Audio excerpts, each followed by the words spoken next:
Friends, welcome to Cricket Caviar. And Sri Lanka beat West Indies comfortably one more time. So, in today's agenda, we will discuss the match, second ODI between West Indies and Sri Lanka, and then we'll also discuss some future series that are coming for Sri Lanka.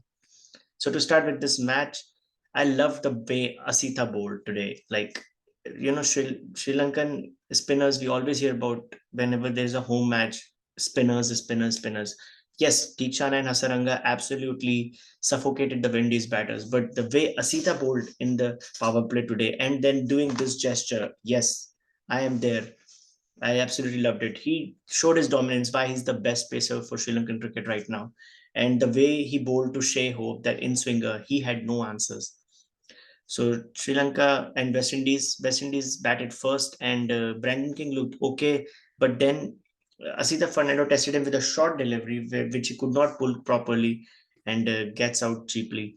Just caught and bowled by Asita Fernando. So that's 17 for one, and then West Indies continuously losing wickets from both ends. It was either Theekshana or Asita, and they found themselves 52 for four. Theekshana bowled brilliantly. He got both the top order batsmen clean bowled, and he's bowling that perfect length, and the ball is spinning perfectly, hitting the top of off at times.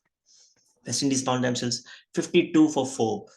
And while this was happening, you can see Sharfin Rutherford at the other end soaking pressure. He's joined by Roston Chase, and then the famous Hasaranga comes to bowl.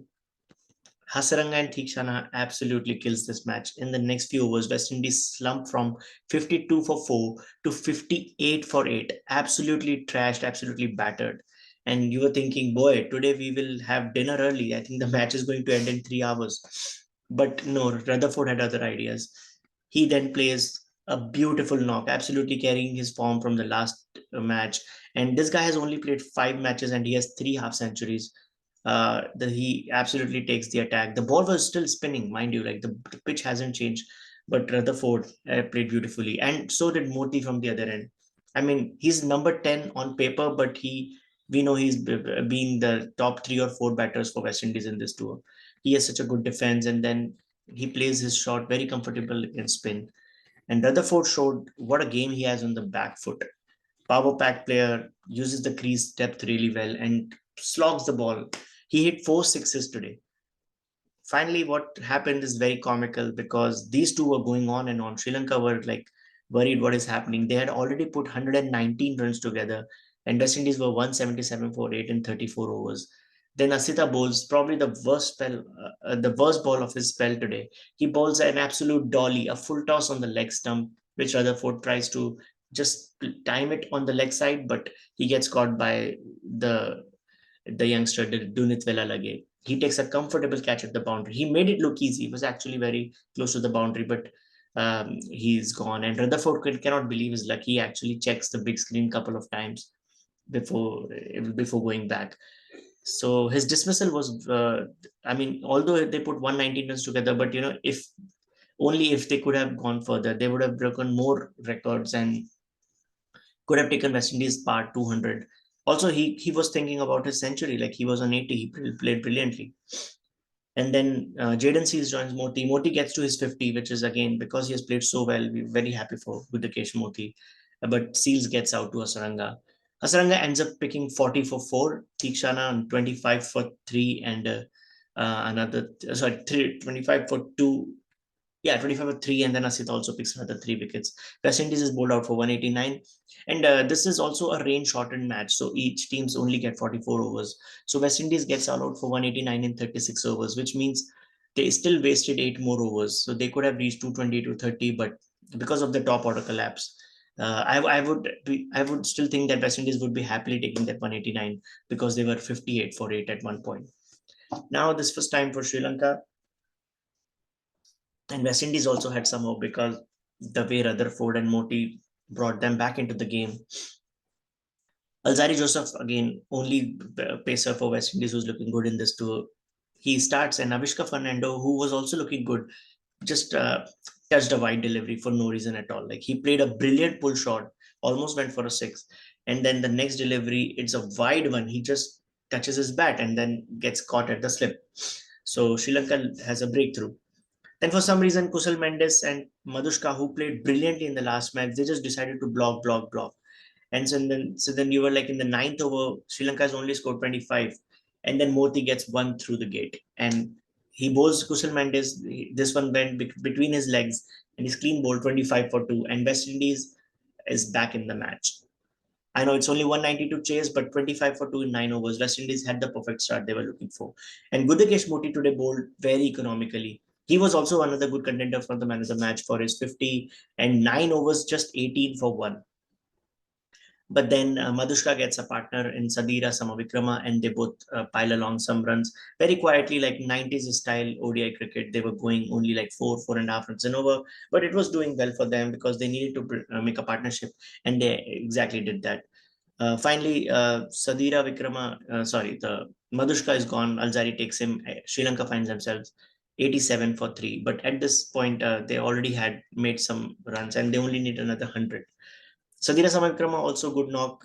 We are seeing him after a while. He used to play Test cricket, but Kamindu Mendes took his place. Now he's finding himself in the ODI, and he's actually great. He's a decent middle order batter.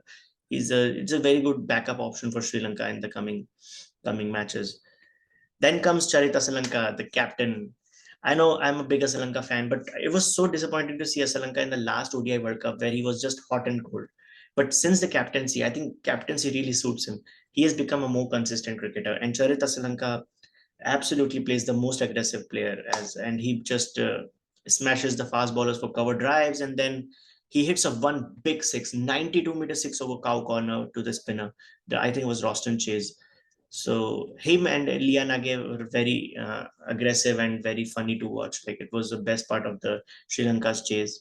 In the end, Sri Lanka chased this comfortably in the 38 overs. They still had 6 more overs and they chased it 190 for 5. Kamindu Mendes joined Asalanka in the end, but no hiccups for Sri Lanka. In the end, they chased this comfortably and they are 2-0 up.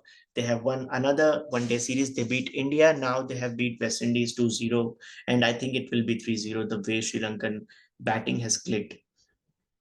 And just to think about the batting depth, so they did not really use Kamindu Mendes. Even 5 down, they comes Kamindu Mendes, and they had two outstanding batting all-rounders, bowling all-rounders to come, Hasaranga and Dunit Valalage. So Sri Lanka has really found their balance in the ODI side. Top spinners, Asita Fernando, Pathirana can also be tried in ODI. Then you have this long batting lineup with multiple options at the top of the order: Nisanka, Vishka Fernando, Madhushka. You have great batters like Lianage, Asalanka, who can do both aggression and make partnerships. Sadira Samavikrama. And then your lower middle order is amazing. Kamindu, Hasaranga, Velalage. So this team is ready for Champions Trophy. My prediction is Sri Lanka might reach the semi-finals of the Champions Trophy. But let's talk about some upcoming recent, just like the series that is impending. So New Zealand has decided to go to Sri Lanka for a quick T20 series and ODI series, 2 T20 and 3 T20Is. And it's very funny how New Zealand is right now just traveling between India and Sri Lanka. If you remember, they came to India originally to play a test match with Afghanistan, but that was rained out. So they from India they went to Sri Lanka to play a test series. Now currently they're playing again in India a test series, and now they'll go back to Sri Lanka for the white ball series. So it's really funny how Sri Lanka loves to tour India and Sri Lanka, New Zealand. But we are all looking forward to Sri Lanka's tour of South Africa. That will be the most important series in the month of November, and that will be after the New Zealand series. The New Zealand series starts in 2 months, and this 2 weeks, and then the tour to South Africa is at the end of November. And that is very tricky because both teams are still contenders for World Test Championship, and one of the teams will break each other's heart, and they become a strong contender to the World Test Championship finals. What Sri Lanka needs to do is they need to repeat history. They are the only team to whitewash South Africa in South Africa. They did that 2-0 with the Kusal Pereira's brilliant 150. Can they do it again?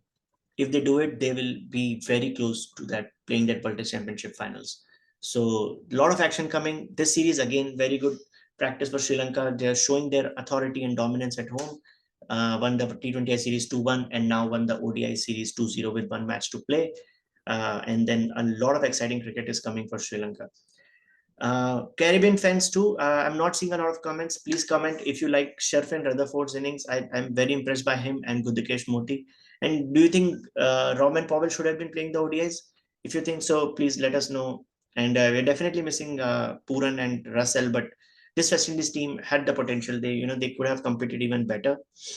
And then Sri Lankan fans, I'm absolutely loving the comments that are coming. So please keep them coming, and let me know what your thoughts about the current series and also the tour to South Africa and more matches coming for Sri Lanka. So thank you guys, and please subscribe to Great Caviar.